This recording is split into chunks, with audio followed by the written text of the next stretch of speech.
Second base stinks. Let's find out why on Fantasy Baseball Today in 5.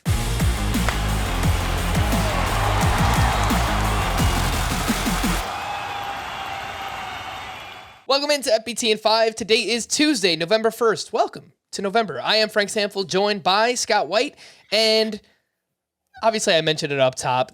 This position is just lacking elite level talent. Obviously there's some very good players that we'll talk about in the coming minutes, but Trey Turner lost second base eligibility. That obviously affects this position quite a bit. But let's jump in, Scott. Top 5 in your early 2023 rankings includes Jose Altuve, Marcus Semien, Ozzie Albies, Jazz Chisholm, and Trevor Story. Again, there's some talented players here, Scott, but also some risks. Ozzie Albies coming back from a major injury. Jazz, Trevor Story, major injuries. What do you think? Yeah, it doesn't sound so bad just in terms of name value, this top 5, but as you point out, we reviewed the top 10 from 2022 on the full length podcast, and only 2 of these players were in it because Albies, Chisholm, and Story missed so much time. Yeah. But Altuve and Semien, I have a feeling the price tag is going to be fairly modest, and they're the 2 most bankable studs at this position by far. So my goal at second base, I'm kind of playing the position scarcity game everywhere for 2023. That's my plan.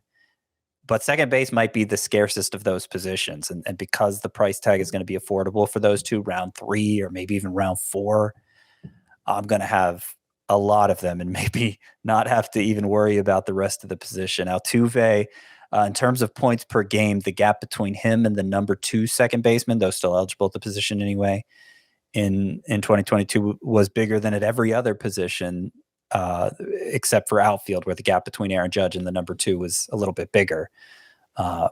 He rebounded as a base stealer. I think that could continue with the rule changes taking effect next year, and he's remained an impactful hitter even without the stolen bases in previous years. Marcus Semien got off to the terrible start with the humidor. Obviously, in the cold weather early in the season, it wasn't carrying very well.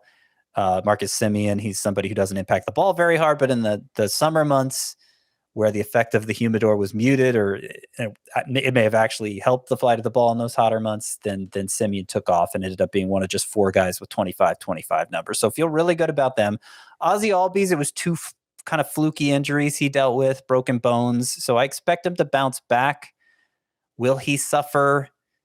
Since the little bit we saw of him with the humidor and the cold months, it didn't go very well for Ozzie Albies. So that kind of puts a question mark on how he's going to perform in this new environment. Jazz Chisholm, he does impact the ball well, and I feel pretty good about him. Strikeout rate trending the right direction, but his health injury is especially concerning and feels like the riskiest of this top 4.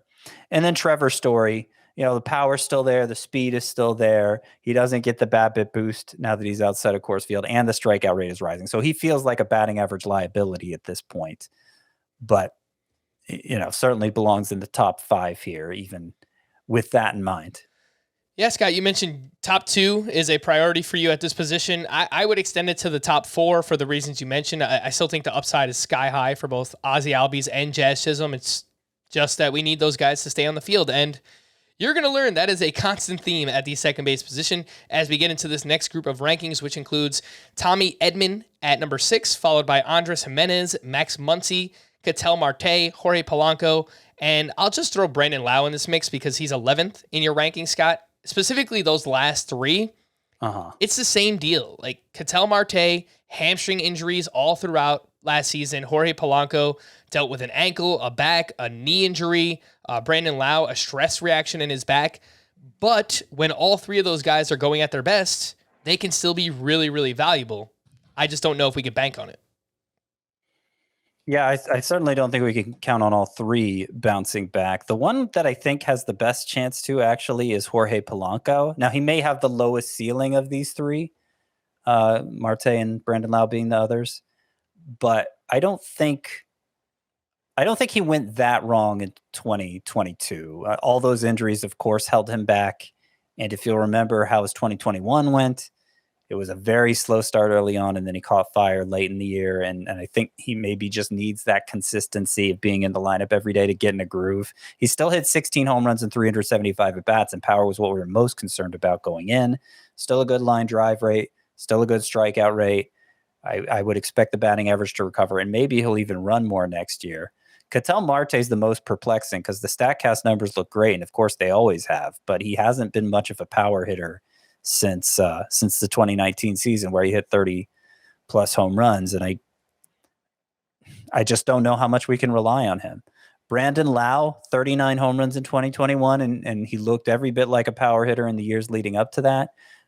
He was dealing with a stress reaction in his back all year, so maybe that explains the decline. But what I worry about for him is even when he was available to the Rays, they just didn't play him all that regularly, and they have a tendency to do that.